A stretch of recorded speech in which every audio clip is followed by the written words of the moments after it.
Chapter 1. The curtain falls on the surface. The village of Little Wishwood had no patience for drama. It was the sort of place where hedgerows were trimmed within regulation height, flower baskets changed with the seasons, and the gossip, though generous, was mostly harmless. So when word spread that a guest at the old rectory had died under suspicious circumstances, the news landed with all the force of a thunderclap in the parlor it had begun. Rather innocuously, with a fate, Reverend Harold Partridge and his wife, the ever-efficient Winifred, had decided to hold a spring charity auction in the garden of the old rectory of sprawling, ivy-covered estate that sat like a quietly aging queen on the village's northern edge. The cause was innocuous enough: new hymnals and repairs to the church roof. But, as Winifred Partridge was fond of reminding people, Christian duty should be performed with a touch of flair. A marquee had been pitched, sandwiches and sponge cakes arranged. A string quartet from the next village over had been commissioned to play under the pergola. And as the village assembled, there was a gentle swell of camaraderie and mild competition over who would outbid whom for the antique.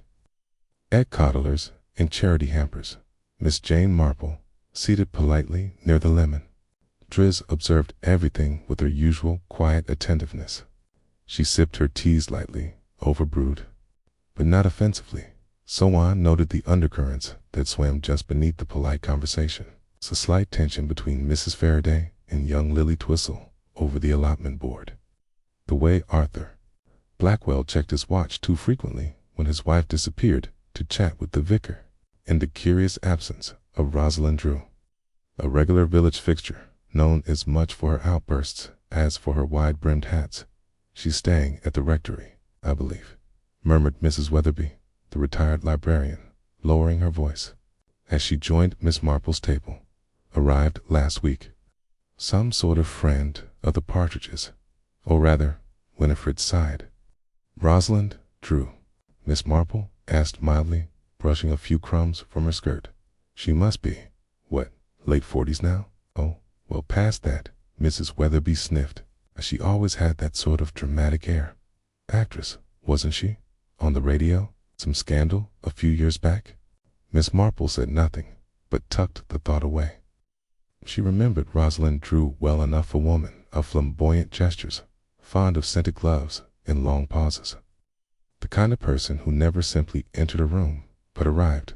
The fate carried on.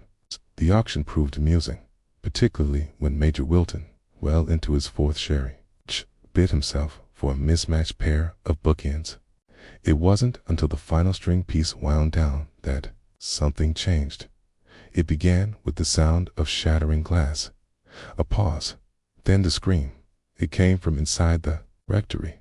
Mrs. Partridge dropped her tray. The entire garden turned, frozen like a tableau in a silent film.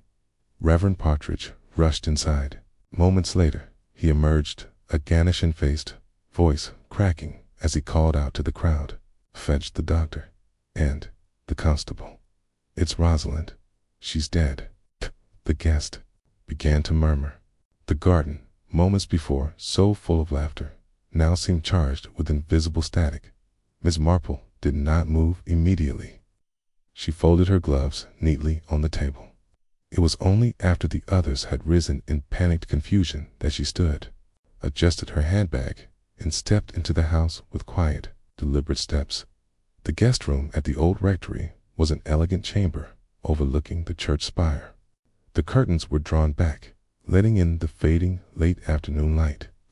Rosalind Drew lay at the foot of the bed, crumpled sideways, her left arm tucked strangely beneath her. Her face bore no sign of violence, no blood, no bruising, only a look of mild surprise. Dr. Pembroke knelt beside her, fingers at her wrist. After a moment, he sighed. "She's gone. No pulse." Mrs. Partridge wept softly in the hallway. The vicar stood in stunned silence. Constable Dimmock, a young man barely past 23, arrived minutes later, breathing heavily and blotting his forehead with a handkerchief.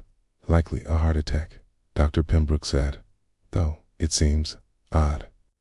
She's not that old, and I didn't see any signs of illness earlier today." Miss Marple, meanwhile, stood quietly near the window. "Is something the matter, Miss Marple?" asked Dr. Pembroke gently. Noticing her gaze, she was staring at the curtain, or rather what remained of it. The right side of the brass curtain rod hung at a jagged angle, its screw half out of the wall. The curtain itself was twisted unnaturally, the fabric torn slightly near the base. Miss Marple stepped closer and bent to inspect something caught in the lower hem.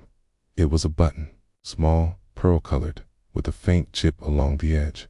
Not, she thought, the kind of button that belonged to Rosalind Drew's flamboyant wardrobe. No, this one was too plain, too domestic. She said nothing, but already a faint outline of something, not a theory. Not yet, but a rhythm had begun to take shape in her mind, a death that seemed too quiet. A curtain torn for no apparent reason, a missing button, and Rosalind Drew, who never did anything quietly in death.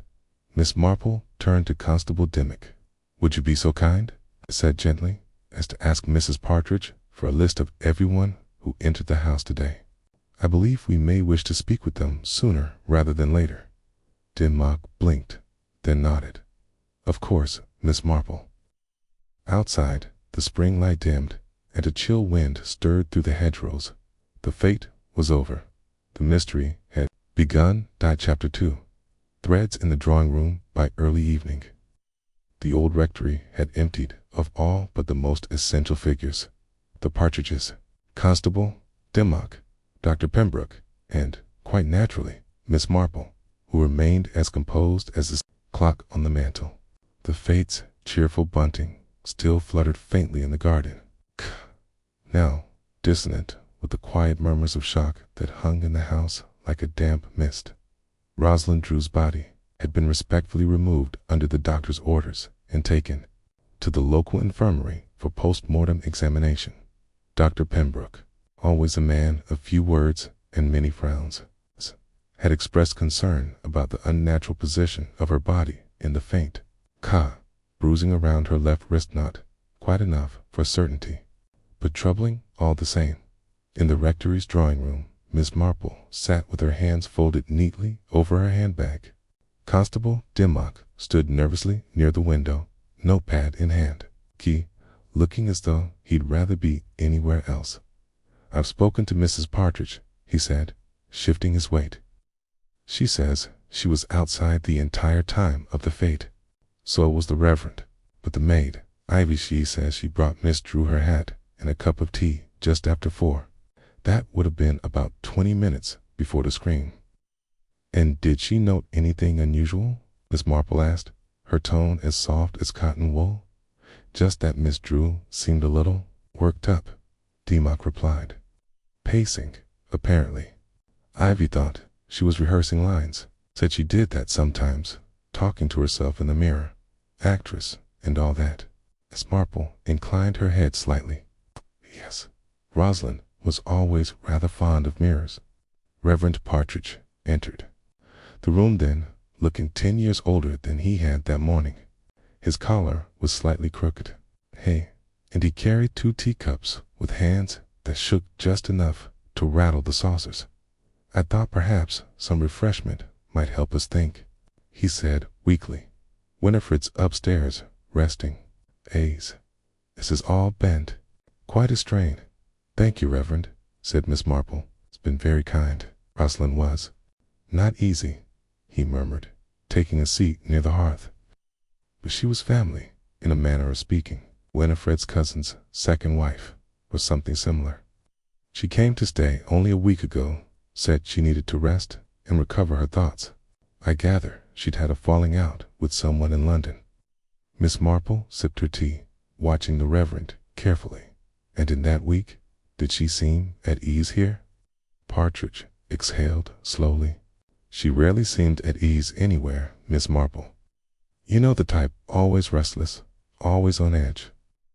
She could charm the birds out of the trees one moment, then lash out with that sharp tongue the next. Winifred was patient, but I could tell it was wearing. Did Rosalind have any visitors during her stay? Only one that I know of, a young man named Cyril Hartley. Rather bookish fellow, came to return a script she lent him, I think, or perhaps to borrow one. He didn't stay long. Miss Marple tucked the name away quietly. And Mrs. Partridge, did she get along with Miss Drew? The Reverend paused. Winifred tries with everyone. She's a good woman, Miss Marple. But I don't think she liked Rosalind. Not truly. She always kept a distance, especially in the evenings. Said Rosalind would drink a bit too much and say things that shouldn't be said in polite company. Constable Dimmock cleared his throat. We'll need to speak with Mrs. Partridge when she's feeling better. And with the maid again, I've sent a note to Cyril Hartley as well. Lives over near Greenbank Road, I believe. Miss Marple nodded approvingly. That night, the village hummed with whispers. Some said it had been poison. Others claimed the curtain rod had struck her on the head, though no wound had been found. Several even suggested it had been a ghost. Rosalind was, after all, fond of the dramatic. The kind of woman, they said. Who wouldn't die without some performance involved?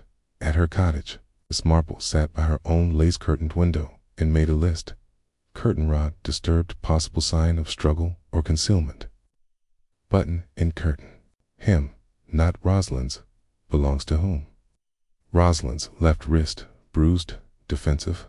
Visitors, only Cyril Hartley. Cause of death, still uncertain. Doctor, unsure. T delivered. Could it be relevant? Poison? Sedative? She tapped the pencil gently on the table. In all her years of observing the quiet wars that raged beneath knitted cardigans and village cordiality, she had learned one rule above all: people rarely kill without reason. And that reason was always personal. The following morning, Constable Dimmock returned to the rectory to collect a few belongings left in Rosalind's room. Miss Marple accompanied him on the pretext of helping locate a misplaced brooch Rosalind had been fond of. Together, they entered the room. It had not yet been disturbed. Miss Marple moved slowly, fingers grazing the edge of the vanity. Perfume bottles, lipstick tubes, an open script marked with annotations. Rosalind's handwriting was elegant and looped with occasional notes in red pencil. Pause here. Emphasize. Quieter. The brooch was not in sight, but something else caught Miss Marple's eye. On the windowsill, near the torn curtain rod, lay a faint smear hardly visible unless one bent quite low. She knelt carefully. Constable, she said, would you be so kind as to look at this? Dimmock crouched beside her. Looks like wax. Yes, Miss Marple said softly. Candle wax, and quite fresh. But there's no candle in here.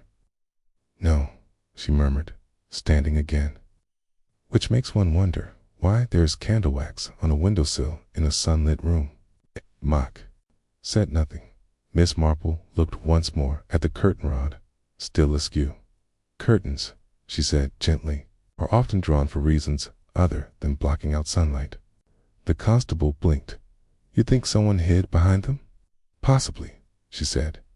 But more importantly, I think someone wanted it to look as though they hadn't. As they left the room, Miss Marple lingered a moment longer. She didn't yet have a murderer, but she had a curtain rod, a button, and a smear of wax, and in Little Wishwood. That was more than enough to begin. Chapter 3. The Button Without a Coat.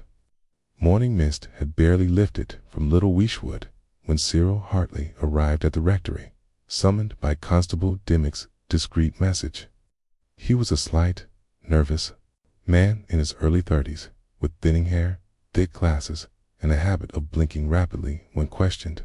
He wore a brown tweed jacket a size too large, and his tie was a muted blue. Knotted as if by someone else's hand, Miss Marple observed him from her seat by the fireplace as he stepped into the drawing room. I came as soon as I could, Cyril said, adjusting his glasses. Terribly shocking news. I suppose I shouldn't be surprised with Rosalind, but even so, Constable Dimmock gestured for him to sit, notebook poised. You knew Miss Drew well? He asked. Well? Yes and no, said Cyril. We were acquaintances. She once gave a reading at the Cheltenham Theatre Society, and I helped her with some archival scripts. She said she wanted to reinvent herself, something new, less melodrama, more psychology. We'd corresponded for a while. And you visited her here recently, he replied, folding and unfolding his hands. Last Thursday, she invited me to return a volume she lent me Chekhov, I believe on, to discuss a part she was working on, something introspective. Miss Marple stirred ever so slightly. And how was she during your visit? She asked softly. Cyril turned to her, a bit startled. He hadn't quite noticed her until she spoke. Intense, he said after a pause. Tense, perhaps. She was always dramatic, but that afternoon she seemed distracted, paranoid. She asked if I thought people could forgive things they didn't fully understand. Odd question, isn't it? Miss Marple gave a small nod, the kind that neither confirmed nor denied. And did anyone else see you arrive or leave? Asked Dimmock. I'm not sure. Ivy, Mrs. Partridge's maid, answered the door. Rosalind told her she'd see me out herself. I was there less than half an hour. There was a pause as Dimmock scribbled a few notes. Then Miss Marple leaned forward, holding out a small envelope. Mr. Hartley, she said, would you be kind enough to look at this? Inside was the button she'd retrieved from the curtain hem. Cyril took it gingerly, turning it between his fingers. Do you recognize it? He frowned. It's very plain. Could be from anything. I don't think it's mine. Miss Marple didn't press the matter. She simply took it back with a faint smile and placed it once more in her handbag. Thank you, Mr. Hartley. That will be all for now. Cyril nodded awkwardly and took his leave, his footsteps trailing uncertainty behind him like a coat 2 sizes too large. Later that afternoon, Miss Marple visited Ivy in the kitchen. The young maid, not more than 20, was scrubbing the silver, with more force than necessary, and seemed eager to talk. Though nervous about what she might say, she was always fussing. Miss Drew, Ivy said, voice low, wouldn't let me make the bed if she was still in the room. Said she liked her privacy. Kept the door locked half the time too. Did you ever notice anything odd, Ivy? Miss Marple asked, dabbing her napkin at the edge of a cup. Something that didn't quite fit. The maid bit her lip. I'm not sure. But the night before the Fatewell, I heard raised voices, not shouting exactly, but sharp. Miss Drew and Mrs. Partridge. I didn't hear what it was about, just that it ended very sudden, like someone walked away mid-sentence. Did you mention this to the constable? No, ma'am, she said, clearly distressed. I didn't seem proper talking about Mrs. Partridge like that. But you asked, and I don't want to keep anything back. Miss Marple patted her hand gently. You did the right thing, Ivy. Always better to speak kindly and clearly than not at all. That evening, the village felt subdued. The news of Rosalind's death had begun to curdle into speculation, and more than one villager was suddenly quite sure they'd seen someone unusual loitering near the rectory garden, though none could agree on what that person looked like. In her sitting room, Miss Marple examined the button again beneath the lamplight. It was, as Cyril had said, very plain, but it was also worn in a particular way, frayed slightly at the edge, as though tugged against cloth. Not once, but many times. A housecoat, perhaps. Or she opened her sewing drawer and removed a small velvet pincushion shaped like a strawberry. From beneath it, she withdrew a pair of tiny embroidery scissors. A few moments later, she took out a single thread from the button's inner shank. It was red, a deep, rust-like red, unusual for such a dull button. She sat back, fingers steepled. The following morning, Miss Marple called upon Mrs. Weatherby for what appeared to be an ordinary social visit. Tea, ginger biscuits, and mild conversation followed until Miss Marple asked, quite innocently, if Mrs. Weatherby had ever seen Rosalind Drew in anything but her signature black. "Oh no," Mrs. Weatherby chuckled. "Always black, darling." Said it made her feel like a silhouette, her word. Though I do recall she once borrowed a dressing gown from the rectory when her trunk hadn't arrived. Red flannel, ghastly thing. Winifred said it had belonged to her uncle. And did anyone else wear it recently? Do you know? Mrs. Weatherby blinked. Well, I suppose anyone in the house might have. Ivy sometimes did the ironing in at Winifred's orders, something about protecting her uniform. Why do you ask? But Miss Marple only smiled and complimented the biscuits. Back home, she added a new note to her list. Button likely from red flannel dressing gown communal use. Ivy or Winifred. She tapped the page thoughtfully. Rosalind had argued with someone the night before her death. She'd been afraid. The curtain rod, the wax, the button each, a whisper rather than a shout. No fingerprints, no wounds, a poison.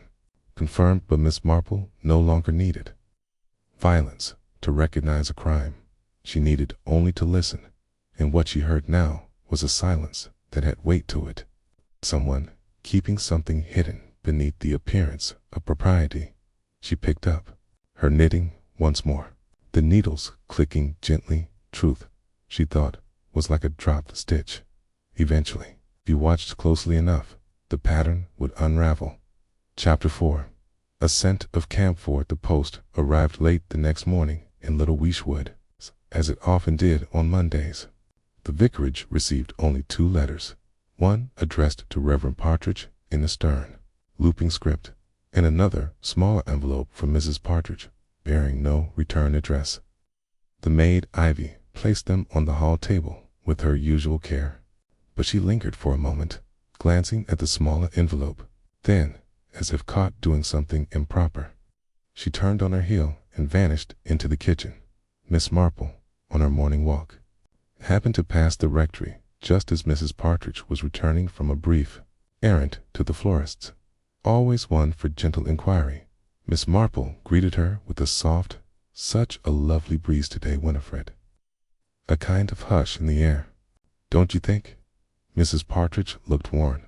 Her complexion, usually pale, now held a brittle flush, and her usual poise had been replaced by a subtle stiffness. She clutched the small bouquet of white lilies more tightly than necessary. "Yes, Miss Marple, it's been a difficult few days." "I can imagine," said Miss Marple gently. "Have the police come to any conclusions yet?" "Not formally," Winifred replied, stepping toward the gate. "Dr. Pembroke still hasn't confirmed the cause of death. He said it may have been a sudden heart episode, but he's not ruling out more unusual possibilities." Miss Marple gave a polite nod. "Rosalind did live rather dramatically, didn't she?" Winifred's mouth twitched. "She lived noisily, Miss Marple, but not always, honestly." There was something in her voice, tired, certainly, but also resentful. Miss Marple noted it and said no more. She let the conversation drift to the flowers blooming at the edge of the vicar's garden, and soon Winifred excused herself with that proper, practiced grace she had always mastered, but Miss Marple stayed where she was, eyes following the swaying of the half-drawn curtain in Rosalind's upstairs room. The breeze had caught it again, though. The rod remained crooked, like a page left half-turned in a book. Inside the rectory, Ivy stood in the pantry, holding the small envelope addressed to Mrs. Partridge. She hadn't given it to her mistress. Not yet. She wasn't sure why, but something about it unsettled her. The handwriting was oddly formal, not quite natural. And it smelled faintly not of ink, but of camphor. Ivy knew that smell. It came from the wardrobe in the guest room, from the red flannel dressing gown. At precisely 3 o'clock, Dr. Pembroke called on Miss Marple.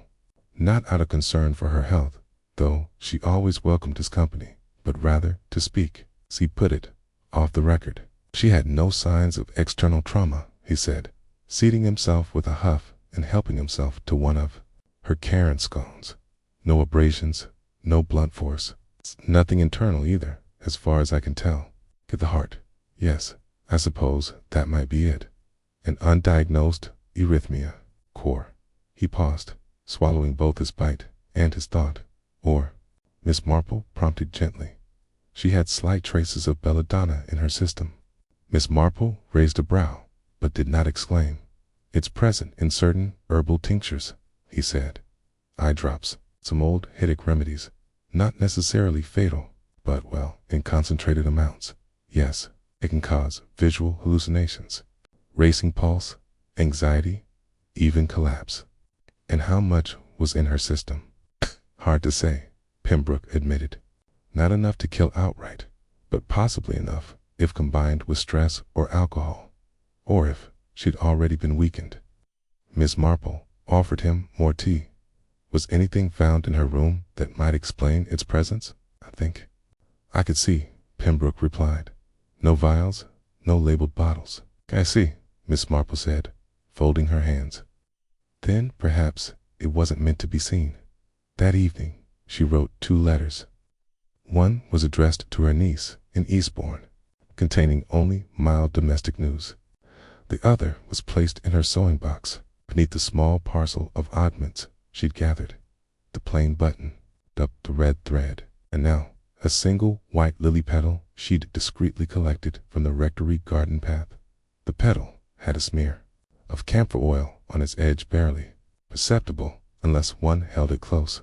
She'd seen a bottle of camphor oil in the rectory's linen cupboard once, used for keeping the winter clothes fresh, but who had touched it recently? The next morning, Ivy did something she had never done before. She sought Miss Marple out directly. Her face was pale, and she clutched her apron in nervous hands. I need to tell someone, she said, breathless, before I lose my nerve. Miss Marple, seated beside the window in her parlor, gestured kindly to the chair opposite her. Ivy sat down with a faint creak. I didn't give Mrs. Partridge one of her letters yesterday, she said in a rush. It came late, and it didn't look right. No stamp, no postmark. It's just slid through the door. Miss Marple's eyes narrowed slightly. May I see it? Ivy handed it over. The envelope was smooth and pale, sealed not with glue, but a waxy dot, slightly smeared. Inside was a single sheet of cream paper, on which only a short sentence was written. You will pay for what was done in 1932. Miss Marple read it twice, then folded it carefully. And you didn't see who delivered this? Ivy shook her head. No, ma'am. I only found it on the rug by the door. And did Mrs. Partridge read it? I don't know. I gave it to her this morning. She said nothing. Miss Marple nodded, then sat back in silence. 1932. Not a date one forgets without reason. But what, in the quiet cloisters of Little Weeshwood, had happened all those years ago? She remembered something Winifred had once told her at a women's guild meeting many years prior, a scandal at her father's bank, something hushed up, a young man dismissed, a woman's name never spoken, and now Rosalind Drew, dead in a guest room, a red flannel robe, a curtain rod askew, and a warning sent too late. Miss Marple, alone now, moved to her desk and opened her small notebook. She drew a line down the center of a fresh page. On the left, she wrote, visible clues curtain rod button with red thread camphor smell belladonna in system letter, dated 1932. On the right, invisible clue sphere and Rosalind's manner hostility between women, tear, missing vial, the dressing gown, the silence of Winifred. She tapped her pencil. Dan wrote one final word beneath both columns, motive. She did not yet have it in full, but the edges were appearing sharp, cold, and too personal to be invented. Tomorrow, she would speak to Winifred again, but not as a friend, as a mirror. Chapter 5. The woman in the photograph. Next morning, dawned brighter, with shafts of golden light spilling across the slate roofs of Little Wishwood. But despite the sunshine, curious tension threaded its way through the village like a harp string drawn just too tight. Miss Marple, after attending to her rose cuttings and writing a polite reply to her niece, placed her gloves in her handbag and made her way toward the rectory. She did not go with the casual step of a social call, but with the quiet determination of someone who knew what kind of silence needed breaking. Mrs. Partridge received her in the morning room, dressed in dove gray silk, her hair carefully pinned. A tray of untouched toast and marmalade sat between them. The air held the scent of bergamot and camphor. "Thank you for coming, Jane," Winifred said softly. "I admit I hoped you would." Miss Marple folded her hands over her handbag.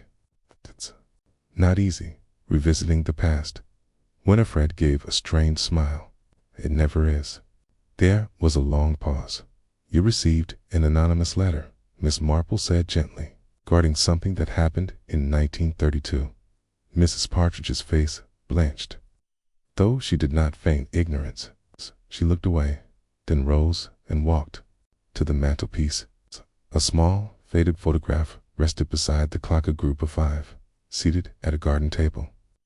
A younger Winifred, easily recognizable, sat beside a young man with high cheekbones and a scholar's smile. Rosalind Drew, looking markedly different with her hair pinned up, perched on the arm of a wicker chair, holding a cigarette and looking elsewhere. Miss Marple's gaze settled on the image. "He was dismissed from the bank," she said quietly. "For theft, I believe." Winifred closed her eyes. "That's the story we told, and the truth." Winifred returned to her seat, but did not touch her tea. Anthony Markham was a junior clerk. My father, as protege, brilliant, poor, idealistic. He and I, well, we had a sort of understanding. Nothing spoken aloud. My father approved of him in theory. But one afternoon, money went missing. Notes from a client's deposit.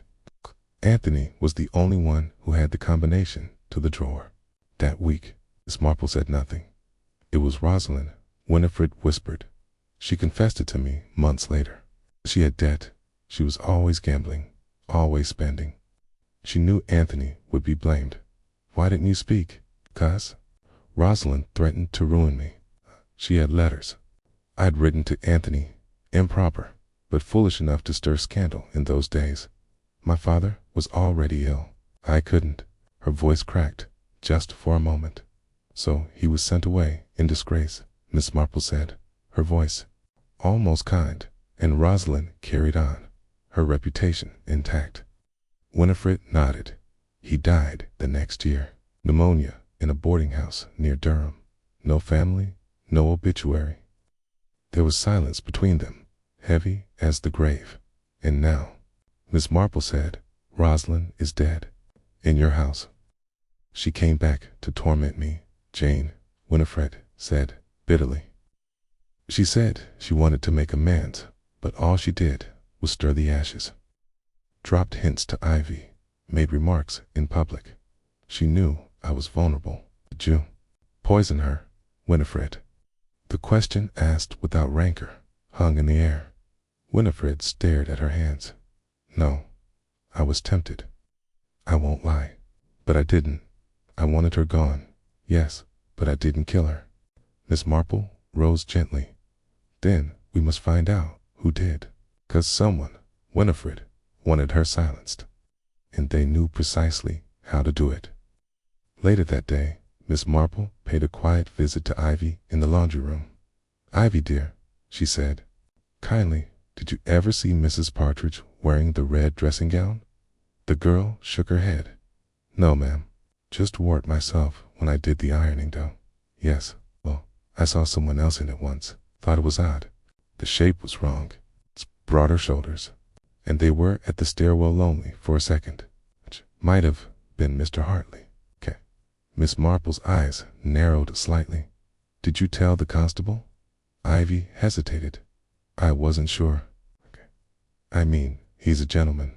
And it could have been the light. But Rosalind died in that room, Miss Marple said softly, and the button we found came from that gown.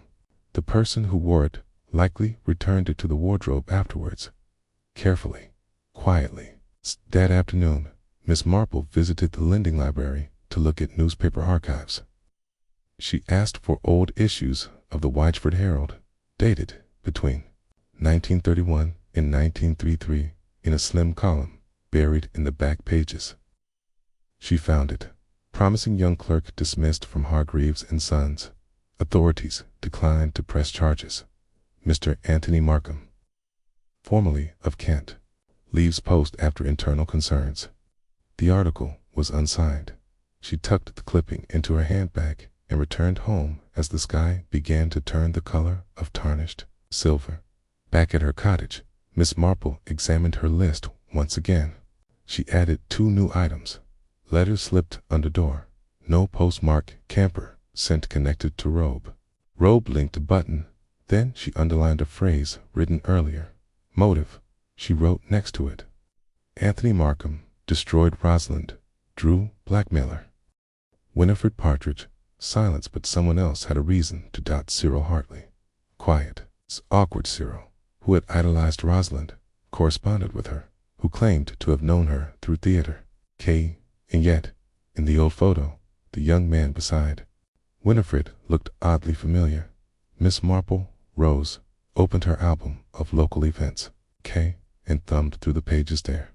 A theater group picnic, dated 1947, Cyril Hartley, 17 years old. But his full name wasn't Cyril. It was Cyril Markham. She looked again at the newspaper clipping. Anthony Markham, formerly of Kent. Of course, Anthony had a son. Miss Marple drew in a slow breath. This was no longer a simple case of village malice. It was the long echo of injustice, the kind that waits patiently in the wings end till the curtain rises again. Chapter 6. Shadows of the Sun. Clock in the church tower struck 5 as Miss Marple stepped briskly along the edge of the green. A wrapped parcel of seed cake under her arm and a resolve tightening quietly within her chest. The revelation from the archives the day before. Cyril Markham. Not simply Hartley had stirred something deeper than mere curiosity. There was now the outline of a play forming behind the scenes. And a village, as always, was both stage and actor. Cyril lived in the cottage behind the livery stable, a modest place let out by Mr. Elkins for a pittance. Miss Marple had not called on him before, though she had spoken with him on the occasional Sunday after service. She found him, as expected, out in the small garden behind the cottage, seated on an upturned pail, sanding a length of wood with quiet focus. He looked up as she approached and immediately stood, brushing his hands on his trousers. Miss Marple. What a surprise. I do hope I'm not intruding, she said with a warm smile. I baked this yesterday and thought it might suit your tea. Oh, thank you, he said, visibly flustered as he accepted the parcel. That's very kind of you. Please do sit, if you'd like. She settled onto a bench beside the narrow garden path. The air smelled of lavender and wood shavings. For a moment, they talked of small things, tools, the weather, the faded perennials near the gate. Miss Marple, never one to rush, let the silence stretch gently before she turned her gaze to him again. I came across a rather curious photograph yesterday, as though recalling something idle, of a garden party from many years ago. It showed your father. Cyril froze, just a slight tension in the jaw, a halt in breath. I recognized the resemblance, Miss Marple continued softly. You have his chin. He didn't answer immediately. Then, with surprising calm, he said, that photograph would have been taken before I was born. Yes, she nodded. Before he died, before his name was ruined. Cyril looked away. Then I know only what I've pieced together. But I don't know your story. He was quiet for a long time.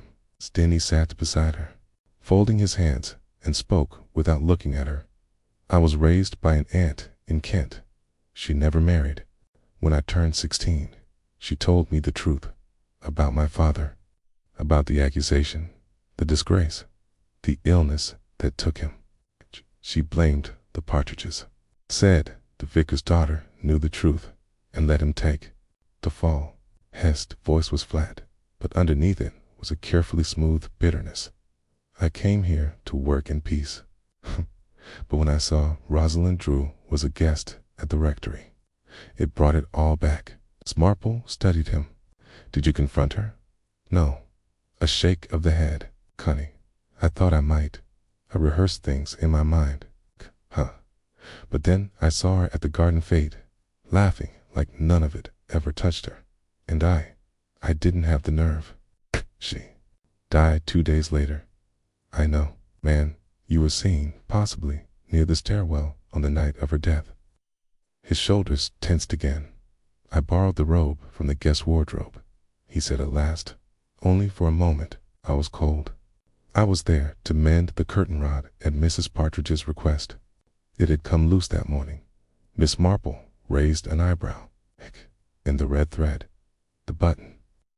I didn't realize the robe was missing a button. I hung it back as I'd found it. They sat in silence again, the weight of unspoken thoughts, hanging like dust in still air. I didn't kill her, Cyril said, his voice quieter. But I did want her to know what she did, so I wrote the note. Miss Marple tilted her head. The letter sent anonymously. He nodded. I slipped it under the door. You signed it? No, but she knew, Miss Marple said. Rosalind always knew which sins might come home to roost. That evening, Miss Marple sat with her knitting and a pot of cooling tea. The puzzle was coming into view, now merely a crime of passion, but a crime of pressure. Something had built and built resentment, fear, guilt until the threads could no longer hold. She listed her suspects once more.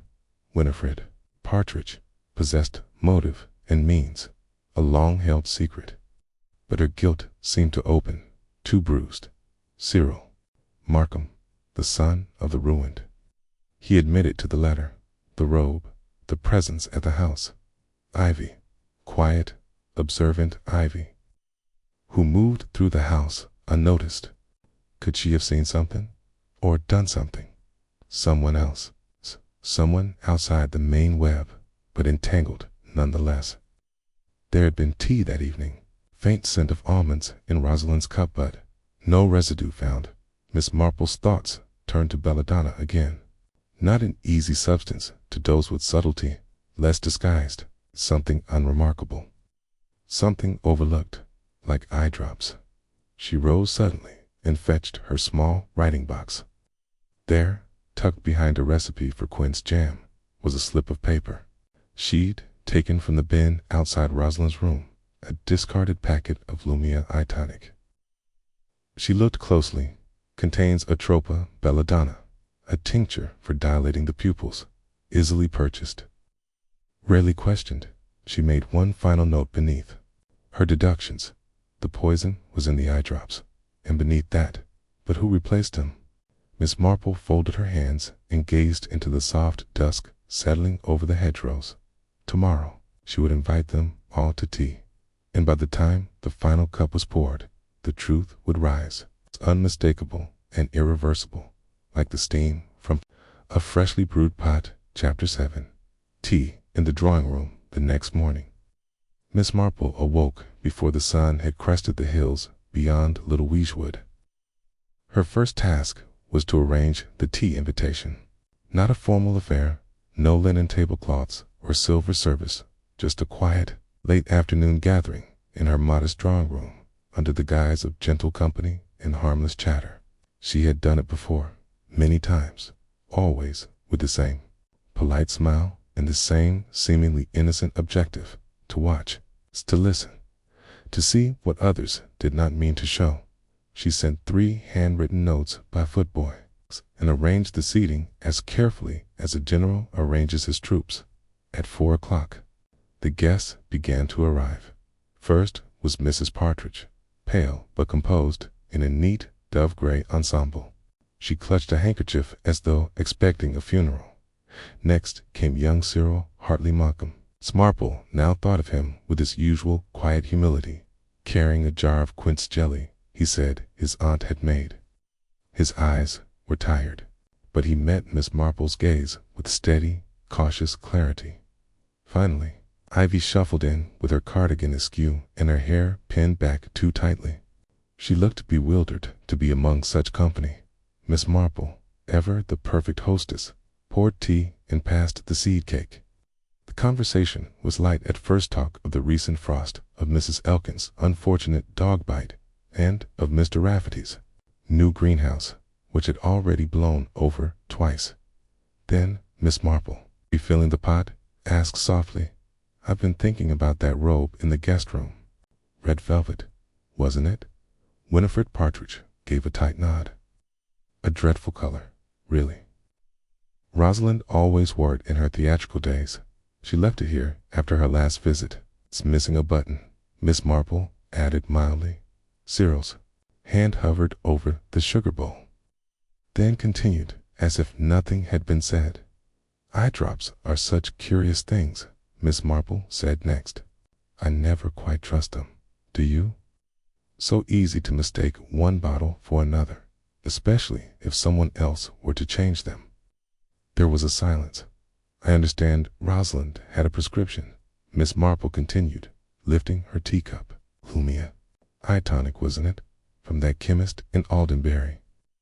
Winifred frowned. "I thought she stopped using those years ago." "She resumed them, I believe, last month," Miss Marple said, turning slightly toward Ivy. "You picked them up? For her once, didn't you, dear?" Ivy's eyes widened. "Yes, ma'am. She gave me the note with the name on it and some coins. I just went to the shop. They handed me the bottle." "Was it sealed?" Miss Marple asked. Gently, Ivy blinked. I don't remember. I think so." "And did you open it for her?" "No, ma'am. She kept it in her room, on the dresser." Miss Marple turned toward Cyril. "You were in the guest wing that evening?" "Yes," he said carefully. "I told you I mended the curtain, Rod, and I wore the robe, only briefly." "But you also went into her room, didn't you?" His lips parted. "I didn't. You placed a small vial of belladonna where the Lumia tonic should have been," Miss Marple said gently. "Or rather, you emptied and refilled it, knowing Rosalind would administer it herself. The symptoms would appear natural: dizziness, dry throat, a sense of confusion, then unconsciousness, then death." "No," Cyril said, standing abruptly. Winifred gasped, her cup clinking hard against its saucer. "You knew she ruined your father," Miss Marple said quietly, "and you believed no one had ever made her pay. Not really, till you came back and the theater of Little Weeshwood gave you your stage." Cyril's hands trembled. "She destroyed his life. He died with nothing. I thought if I could just see her again, just talk to her, but she was worse than I imagined. She laughed. She still laughed." He dropped back into the armchair. His voice fell. "She didn't remember his name." There was silence. Winifred had covered her mouth, her eyes brimming. Ivy looked stunned, a biscuit uneaten in her lap. Miss Marple remained calm, her hands folded. "And the button from the robe. I must have dislodged it when I took it off," Cyril whispered. "I didn't realize." Miss Marple turned toward Mrs. Partridge. "You knew something was wrong. That's why you caught me." Winifred nodded. "I couldn't face the past again. Not alone." "I'm afraid the past always returns, my dear," Miss Marple said softly, "especially when we leave its doors ajar." Inspector Cray was called by 5:30. Cyril made no attempt to flee. He rose when the inspector arrived, coat all ready, in hand, and spoke calmly of what he'd done. He did not mention Miss Marple by name. After the constable's footsteps faded from the lane, Winifred sat motionless in her chair. I never wanted revenge, she said hoarsely. Only peace. You weren't the one who needed it, Miss Marple replied. But peace earned through silence is seldom true. Winifred looked out the window, where the sun hung low, casting long shadows across the village green. I suppose, she said, the past is never truly buried. No, Miss Marple said quietly, rising to collect the empty cups. But it can be forgiven. That, at least, is a choice. Chapter 8. The last thread pulled for 2 days. The village hummed with murmurs and veiled glances. Cyril Hartley now, publicly acknowledged as Cyril Markham, was no longer just a quiet young man in the cottage behind the stables. He was the son of disgrace, the boy returned from exile, the poisoner, or so the whispers claimed. And in Little Wishwood, whispers traveled faster than letters, and with twice the potency. Yet Miss Marple was not satisfied. She had watched too many human tragedies unfold over the decades, and in each one, something always was not quite what it seemed at first glance. Her tea with Cyril, Mrs. Partridge, and Ivy had indeed exposed a motive, a plausible means, and an apparent confession, but there was something missing. A thread left dangling at the hem of an otherwise perfectly tailored narrative. It was in the eyes, not Cyril's, but Ivy's. She had sat through the tea with uncharacteristic quiet. And Miss Marple had noticed a flicker, no, more than a flicker in her expression when the topic of the robe's button had been raised. It was not guilt, exactly, but it was familiarity, recognition, like someone hearing a secret they had already half suspected. That was why Miss Marple now stood at the rectory once more, her coat buttoned firmly and her brooch pinned just above her collar. She had brought with her a basket of cuttings from her garden lavender, rosemary, a touch of wormwood, perfectly innocent and perfectly unnecessary. Mrs. Partridge received her with red-rimmed eyes and unsteady grace. Ivy, ever attentive, took the basket and excused herself to the kitchen. Miss Marple waited a full minute before rising and following her. "Ivy, dear," she said softly, "could you spare me a moment?" "Just us." Ivy turned, her face stiff. C was standing by the pantry, her hands resting on a folded dishcloth. Her eyes did not meet Miss Marple's. "I imagine you're very tired of all this," Miss Marple continued, her voice low and unthreatening. "The police have what they think is a confession. The village has what it thinks is a scandal. And poor Rosalind Drew has what she perhaps always feared an ending no one mourns." Ivy said nothing. "But something tells me," Miss Marple added, "that you know there's more." At that, Ivy looked up. Her lips parted slightly, and her shoulders dropped as though the weight of her secret had suddenly grown too heavy to hold alone. "She screamed at me," Ivy said in a whisper. "That night," she said, "I was nothing, a shadow. She accused me of taking her ring." Miss Marple inclined her head. "The garnet ring." Ivy nodded. "She always wore it when she was at the rectory. Said it brought her luck on the stage. But the day she died, it went missing. She turned the whole room upside down looking for it, accused me to my face. Did you take it?" "I found it," Ivy said, her voice trembling, "stuck in the wax at the base of one of the candlesticks. It must have fallen when she was fixing her hair or something. I was going to give it back, but then she humiliated me in front of Mrs. Partridge." Miss Marple nodded slowly. "And so I dropped it into the bin outside," Ivy whispered. "I was angry, not murderous, just angry. But then, ... But then, Rosalind Drew was dead." Miss Marple finished gently. Ivy's hands tightened on the dishcloth. "When they said it might have been poison, I knew someone had done it, but not Cyril. He looked as shocked as the rest. And later, when I went to tidy her room, I found the robe again, folded differently, like someone had worn it and put it back in haste." Miss Marple studied the young woman's face. "You found something else, didn't you?" Ivy hesitated, then reached into her apron pocket and pulled out a small cloth bundle. Inside was a single red velvet button. "I swept it from behind the dressing table," she said. "I didn't want to show the police. I thought maybe it meant nothing. But then, ... Miss Marple gently took the bundle, nodding. "You were trying to protect him," she said. Ivy's eyes shimmered. "He didn't ask me to. He doesn't even know I care. And yet you do." Ivy bit her lip, then nodded.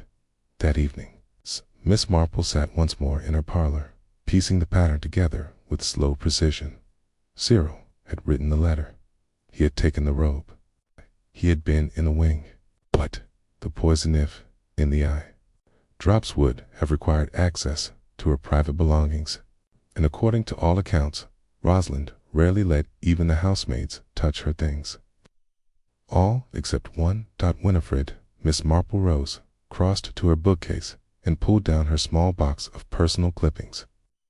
Inside was a folded article from 1923, Fledgling Starlet, Mary's Country, Parson Rosalind, Drew and Charles Partridge, wed in quiet ceremony. A marriage that had lasted scarcely a year. Miss Marple remembered the whispers now, that the match had been one of convenience. The Rosalind had used the Reverend's respectability to climb higher in society and discarded him just as quickly. And poor Winifred, left to weather the pity of the village, the disgrace of abandonment, and the resentment of having once harbored a woman who would humiliate her family name. Could it be? Miss Marple returned to her chair and stared into the hearth. She had all the pieces now. But one more conversation remained, a private one, between two women who had seen too much of the world to pretend innocence was ever the same as goodness. Chapter 9. A memory carved in wax by mid-morning the next day. The low clouds over Little Weeshwood had thickened, casting a dim, dusky veil over the cottages and narrow lanes. The village itself seemed to hold its breath. Word had already spread that Cyril Markham would be formally charged later that afternoon. Yet, beneath the weight of apparent closure, Miss Marple felt the telltale tug of incompleteness, a thread not yet tied off, a wrong note lingering in an otherwise practiced melody. She had requested to visit Mrs. Partridge that morning, and the lady had agreed with visible reluctance. The drawing room had been tidied for guests, but with none of its usual warmth. The fire was unlit, the curtains half drawn. A fine porcelain cup sat untouched beside the hearth. Mrs. Partridge stood near the mantel, staring at a photograph of her late husband. Miss Marple took a seat without invitation. "I wonder if I might trouble you for a truth, Mrs. Partridge," she began quietly. Winifred didn't turn. "I've given enough of those this week, Miss Marple." "Yes, but not the last one." At that, the woman did turn. Her face was pale, the skin about her eyes drawn tightly. She looked, Miss Marple thought, not like someone hiding a secret, but someone who had worn it for so long it had become part of her bones. "Cyril didn't kill her," Miss Marple said simply. Winifred closed her eyes. "I believe he meant to," Miss Marple continued, "and perhaps even tried. But I also believe the act was already done by then. The eye drops had already been tampered with well before Cyril arrived at the rectory." "I don't know what you're implying. I believe," Miss Marple said gently, "that you..." Winifred changed the bottles. Silence. Then a single, dry breath. "You were the only one Rosalind allowed in her room," Miss Marple continued. "Out of old habit, perhaps, or pride.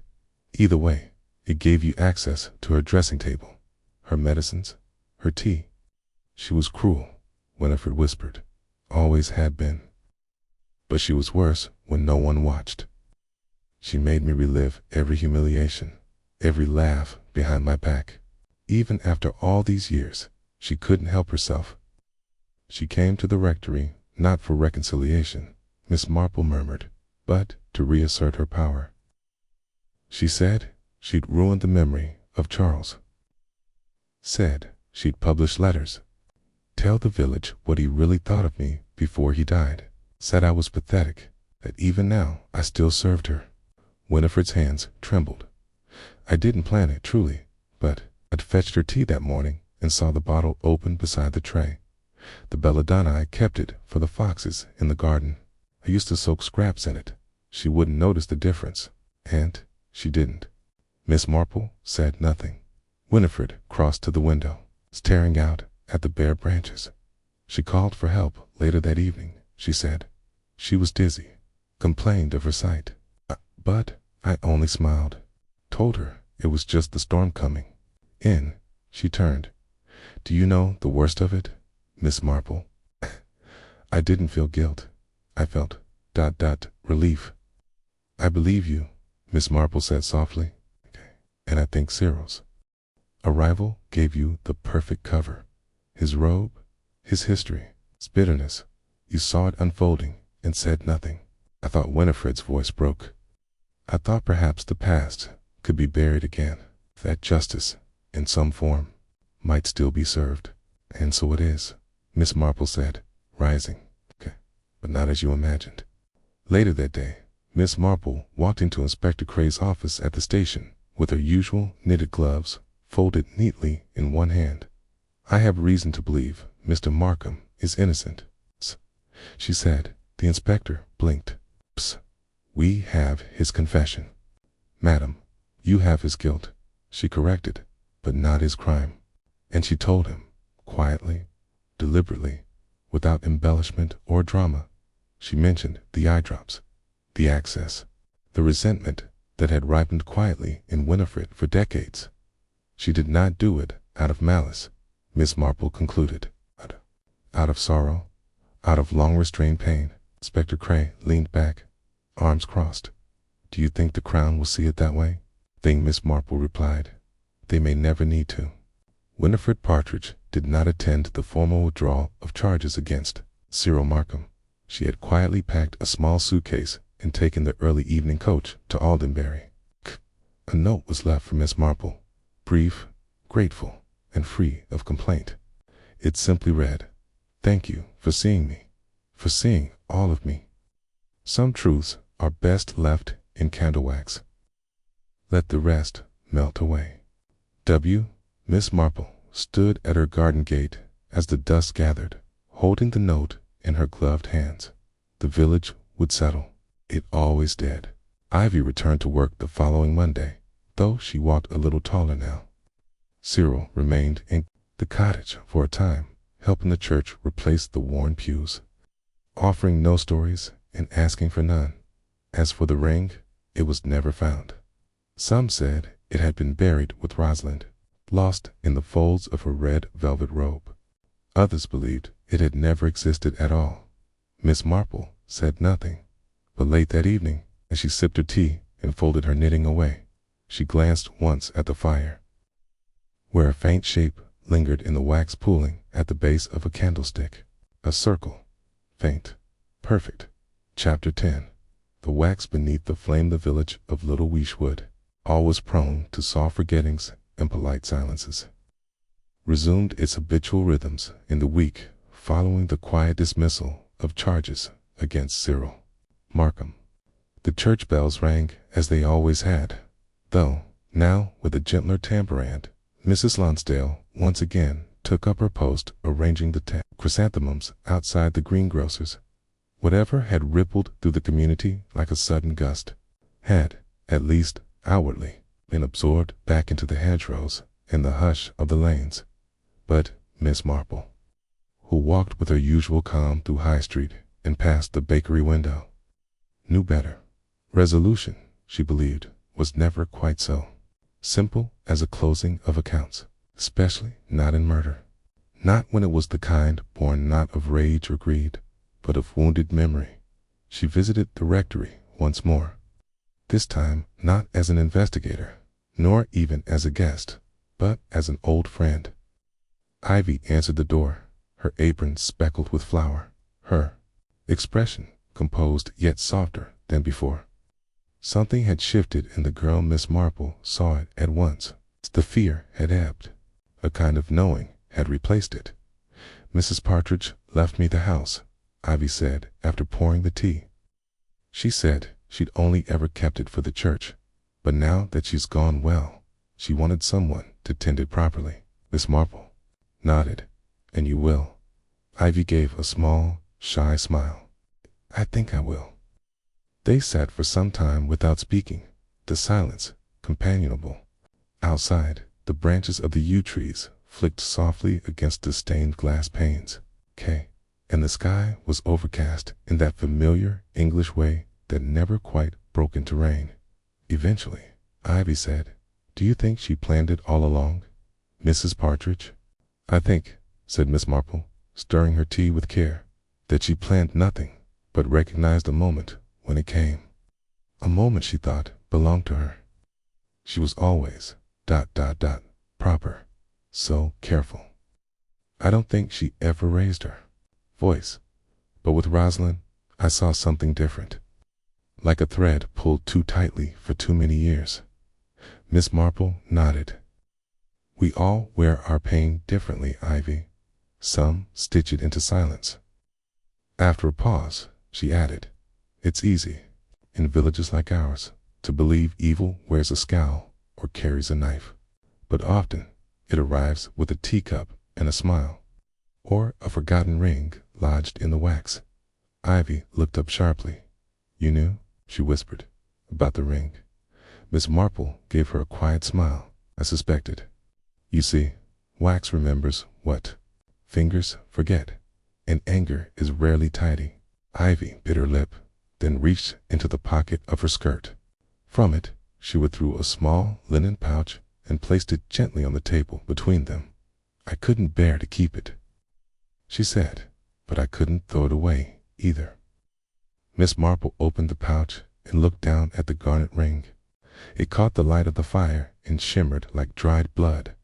"She wore it so proudly," Ivy murmured, as if it meant something more than luck. Miss Marple regarded the ring for a long moment, then rewrapped it and tucked it into her own reticule. "I shall take care of it," she said gently. "Some things deserve to be forgotten slowly." That evening, a soft fog rolled across the village, blanketing the church steeple and the cobbled alleys in a hush thick enough to slow one's thoughts. Miss Marple, back in her cottage, sat by the hearth with a cup of chamomile tea cooling. On the side table, she was not reading. Instead, she simply watched the flame dance atop a half-burned candle. The wax had begun to spill over the edge of the brass holder, forming tiny ripples.